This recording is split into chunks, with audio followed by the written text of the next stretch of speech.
पतंजलि योग पीठ हरिद्वार के तत्वावधान में योग की अलख जगाते हुए हम सभी असम राज्य के कामाख्या जिले के मकेली गांव में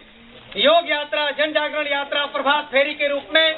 गांव के एक व्यक्तियों के भीतर योग की अलख जगाते हुए योग के प्रकाश को कैसे प्रकाशित करें, ऐसे चेतना को विकसित करने का संकल्प लेते हुए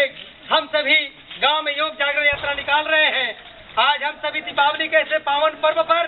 दीप के पावन पर्व पर हम सभी असतो मां सदगमया, तमसो मां ज्योतिर्गमया, मृत्यु